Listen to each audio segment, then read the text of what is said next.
You want the moon? Just say the word and I'll throw a lasso around it and pull it down. Put that coffee down. I'm a British nanny, and I'm dangerous. It don't matter if you win by an inch or a mile. Winning's winning. That was totally wicked! Top news stories of the week.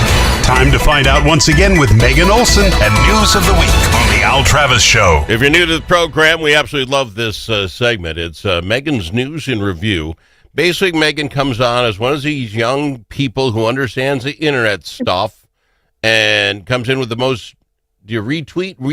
Is it tweeting yet? Re-Xing? Re-Xed. I don't know what you would call it these days. These things people are sharing more than, all across the internet. She takes the top stories of the week here in Minnesota. We throw sports out because every time the Minnesota Vikings gets on, we'd be talking them. So we throw that out. And we just talk the politics of it all. Megan, thanks for coming on the show. Yeah, thanks for having me on. We got a lot of buzz, a lot of interesting things happening today in particular. Yes, it's a big day today here in the state of Minnesota. So if, I presume you're talking Senate District 6, that election is going on today to replace Eichhorn, who still in the Huska. I don't know if he's still in the Huska, if he's out. I have no idea. Huska yeah, I is think for jail. he's up in a halfway house up in Duluth. But yes, we have that special election is today. It's really expected to be a pretty decisive Republican win. It's like a plus 35 Trump district. But other kind of national-ish news is that we have Angie Craig, who represents CD2 here in Minnesota. She has announced her bid for U.S. Senate. So hopefully taking Senator Tina Smith's seat. I mean, it's kind of a big Democrat fight we've got there. Not a lot of huge Republican names out there yet, but she is coming in strong. She's got a lot of cash on hand. Very strong candidate, and I think she'll definitely be the Democrat frontrunner there. Let's just bust down the election today first before we get to Craig. That's obviously bigger news. But the Heinzman, Carrie Heinzman is a Republican up there who got the nod. And she's going up again, and I might be saying this wrong. Dave Heller, Denise Slippy, I don't know how to pronounce it. I want everybody to get out and vote. This is interesting to me, in that you say it's a very Republican-leaning district. Trump won it by 35. But yet, this Heinzman has been running ads down here that I'm seeing on TV. Now, maybe it's just a blanket buy. You can't help it. I don't have any idea. It seems like some wasted money. But what I'm hearing is the DFL are out saying if she doesn't win this by 25, she doesn't win this by 20, it'll show the Trump effect, right? So then this gal, Carrie, supposedly, she's out there hitting doors and knocking like crazy because she has a number to hit. I don't know what that is before the Democrats say, yeah, they kicked her butt. I have no idea, but that's a huge race. When Democrats go out, Republicans go out, whoever's listening, go vote. It's big, but I think there's more to that race than just who's going to win it. Yeah, there'll be actually news about, she didn't win it by enough, or she won by too much. It's April 29th. It is not a normal time that folks are out voting. I mean, it's not your typical, standard election where people know I vote on the first Tuesday, whatever in November. This is definitely a get out the vote effort. And I think for the ads, running ads across the state at this time is a fundraising tactic. Definitely something that she's trying to raise funds. I would assume that she'd run for a second term, which she's just filling out the rest of Eichhorn's turn. So I believe 2026 is when she'll be up again. But huge get out the vote rally up there today. So you're exactly right. We'll see what's happening in DC, what's happening on the national level. Does that trickle down to these special elections? Who knows? I mean, this is our second one this year in Minnesota, which is crazy. Special election happy here. Let me ask you this, then let's go to, Angie Craig, a couple of things I find amazing. So she raised $1.2 million in the last quarter without having decided she was running for the Senate. There are people that love this woman enough to give her 1.2. I mean, I'm not ripping her in the least, without knowing where it was go. Go Senate, go House, I don't care. You just do you, Angie. I'm sending you money. This has got to scare the bejesus out of Lieutenant Governor Flanagan and even Senator Lopez Franson, who we've had on this show. They think they got a shot at a Senate seat. And tell me, Megan, is she not the front runner now? You walk in with $1.2 million. I mean, Yeah, new front runner. She's absolutely the front runner. But what's kind of baffling to me is that there aren't more kind of behind the scenes conversations with these Democrats and figuring out, oh, if you're going to run, then maybe I won't. And it seems a little bit weird to have, I mean, I would say 3 very, top tier Democrat folks coming into this race. And now we have CD2, which is open. And the reason why that's significant is because Angie Craig is the one who flipped that seat back in, I believe, 2018. And so it's flippable. I mean, Republicans are looking at it like we've got to get an all-star candidate now running for Congress in CD2. No names out there yet. Like I said, Angie Craig announced her candidacy for U.S. Senate today. But I think we can expect potentially Tyler Kistner to come back. Yep. Former State Senator Matt Klein might run on the Democrat side. Aaron May Quaid, Matt Little. All of these other names that are popping up. I think it's going to be the U.S. Senate race is going to be intense, but also I think CD2 is going to be even more intense.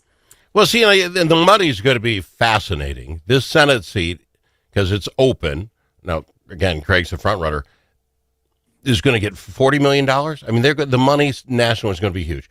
Then this House seat becomes something, as you say, it's flippable in Minnesota, which is they're very rare. So this is going to have massive money spent. But here's my problem, and you tell me how wrong I am. You name the lieutenant governor, you name the representative, Angie Craig, who's running, a very popular senator in the state, all running for that Senate seat.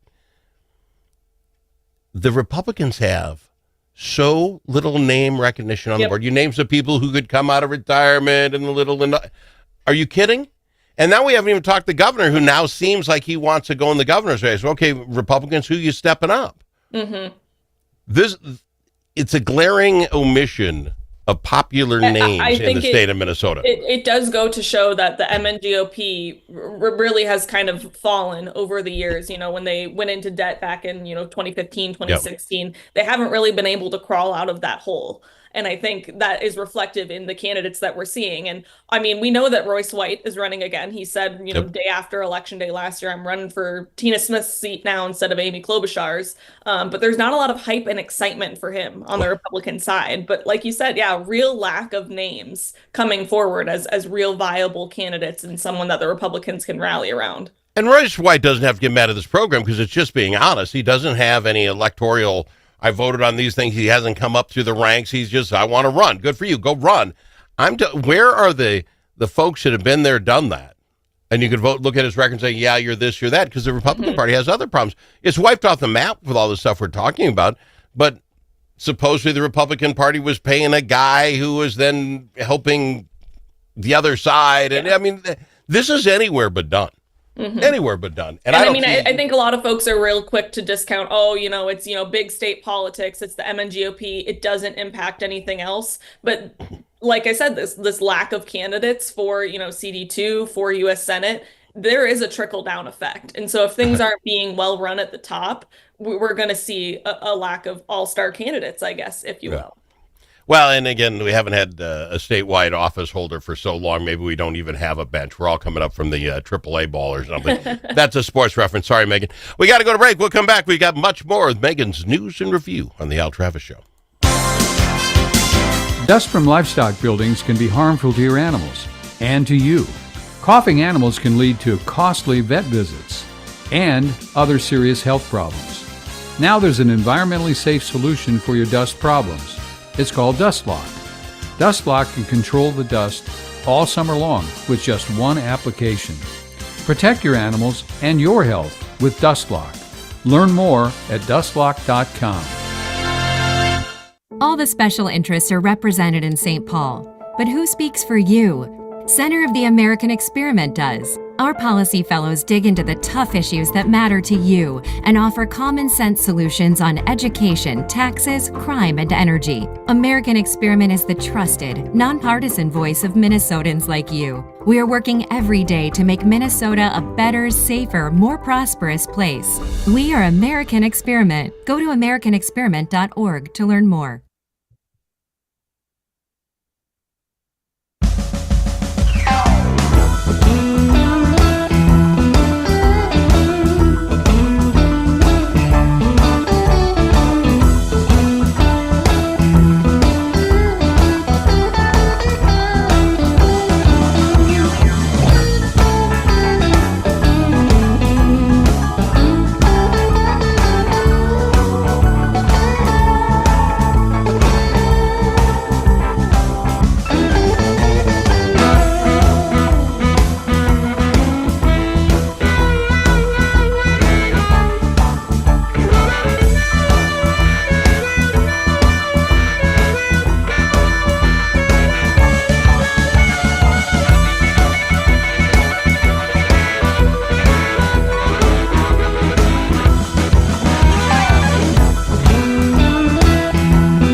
Talk amongst friends. The Al Travis Show. Nothing but talk. We've got our Megan's News and Review on the Al Travis Show. I got to think the Ellison deal, Attorney General, has got to made the news. When are we not I watched talking that about yesterday. fraud, Al? Well, yeah, what interesting here is he's our Attorney General, the head guy prosecuting all this bad stuff, and he's literally in front of the fraud committee getting grilled pretty hard. I mean, did you see it? I watched it. I'm like, it's wow. funny you say grilled, because that is kind of something that Republicans are highlighting, is that we shouldn't have to, it shouldn't be framed in the media as we're grilling him, when it just should be commonplace. Like, everyone should be asking these questions. It's not grilling. It's just asking these honest questions. I get it, but when you watch it, he is a lawyer. He's a lawyer of the utmost, right? He's the Attorney General. He doesn't answer a question the way the rest of us would answer a question. Well, and he answers it framed in a question of his own. Yeah, it's it was strange definitely to a watch. politician's response, if you will. But what I think is really important to note on this is that this is the House Fraud Prevention and State Agency Oversight Committee. So this is something that the Republicans and Democrats, they're tied in the House. This is something that came out in negotiations. Republicans pushed really hard to have this committee be a standing committee. So it's Republican led, but they do not have subpoena power. So Attorney General Keith Ellison didn't have to go last night. He didn't have to sit there and answer all of these questions, but he chose to. I think that's really important to note here. And it'd be completely fair, I think he came across, other than being a lawyer, which you are what you are, I think he answered those questions in an interesting way. And what I mean by that, he said numerous times, listen to the tape. I said straight up, I'm not worried about your money. I don't want your money. I'm going to look into this. I'm going to find out. Now, whether he knew about it ahead, the timing thing, this doesn't seem, one thing that he knew about it a year before, and they'll figure that out. But I thought he did himself well being there, being stand up. He wrote that letter to the editor or whatever, which also caused him some questions, which I thought was weird. Mm-hmm. But I think he had to. I think he had to step up and say, okay, I'm here for it. I don't think he wants to do it again. I wonder if part of his prep work was listening back on that 50-minute, hour-long tape and, I said this, and here's what I actually meant, and walking himself through his mindset at this time. I mean, this was back December 2021. It's over 3 years old. So I'm sure he had to do a lot of prep of, this is, the moment we were living in at this time. Here's how I can explain it now. Oh, I have no doubt he is a good lawyer, but I thought it was interesting in that one of his defense was this wasn't a well-known organization at the time. We talk about Feeding Our Future, everybody, like I would know if I heard Feeding Our Futures, it was a thing. That's not the way it was. Well, wait a minute. Someone in your office was at the time looking into this. Mm-hmm. And I presume the Monday morning huddle, okay, what do we got going on? I presume, I don't run a DA's office, but he said, the buck stops with me, but I don't know what's all going on. Yeah. I mean, he's got a large, he's the head of this super massive agency. He can't know all the minute details about everything, but he said the proof is in the pudding. What I did for these people, nothing. After this conversation, I investigated and then I cooperated with, the federal government. But that's what gets iffy, though. From the tape, it seems like he was more supportive of them in that conversation. But and back to I wouldn't know who they were. You don't have to know the details, but you'd have to know that someone in your office is looking to massive fraud on a scale bigger than the entire anywhere else in the country, and they're called Feeding Our Future. That would make it up the chain.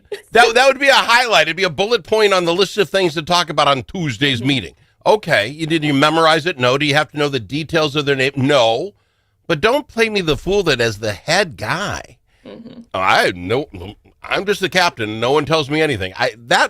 He did well, and sometimes he fell short. But I do applaud him for showing up. Like I said, they don't have subpoena power. He did not have to go to that committee hearing. He did not have to, give all of that time and do all the prep work to be there. So I do applaud him for, having some sort of level of transparency here and getting answers to these questions that most Minnesotans have. Most Minnesotans the coolest thing in the loop. For folks who don't want to sit through that and watch that like I did, it reminds you of every one of these things they do at the national level. 5 minutes for you to ask questions, Republican. Mm-hmm. Okay, 5 minutes, Democrats. You're the greatest guy I've ever seen. I got to be honest. And then 5 minutes.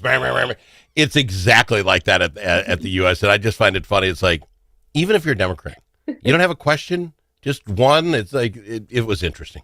It's just the way they play the game. Well, yeah, and continuing on this fraud topic, this was a story that came out, I believe, just after we chatted last week on our, typical Tuesday time slot. Fraud at the U of M and plagiarism in particular. I mean, this is a wild story. So a professor has been accused of, and it's pretty obvious that she did commit, plagiarism in the University of Minnesota's Center for Anti-Racism Research and Health Equity. So she basically copied and pasted her protege's work in a number of cases. I mean, this was for research that she was doing. This was for grant proposals.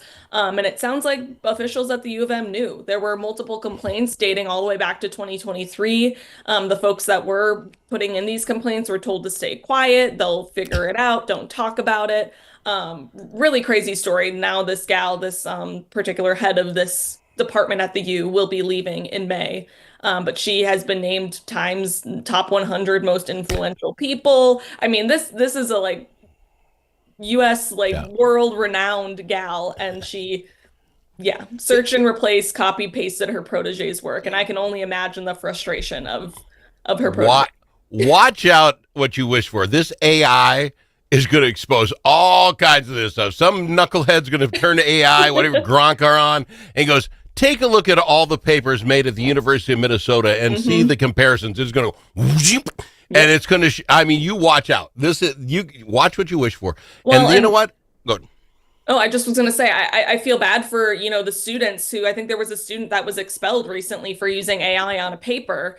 And then this happens, and it's been happening for a year and a half, 2 years, and nothing happens. I mean, there's a real discrepancy between these professors and these students and how they're treated by the administration. It's only a minute to go, but the irony for me is the idea that we want her, we helped her, we kept her here because it's so darn important, and they come to the university, they come to the government and say, we need more money this year, or we're raising tuition. At the same time, we find out 2,100 people at the University of Minnesota, and I bet you this gal made more than the governor of the state of Minnesota. Well, and we don't know how to get by without that. A recent story too, they were paying a consultant almost $1 million. A consultant. Why do we need a consultant? We are a massive organization. The U is huge. You got a professor in every aspect of business. You could surely go to them and say, hey, professor, sit down in this meeting. I want to tax your brain a little bit. That stuff drives me nuts, Megan. Absolutely nuts. All right. We're out of time. I'm sorry to do that. We've run up, and I love having you on the program. Let's do it again, shall we, next week? Yeah, let's hope next week we're not talking about fraud, but we'll see. So make sure you tune in next week to hear the top Minnesota news stories of the week on the Al Travis Show with Megan's News and Review.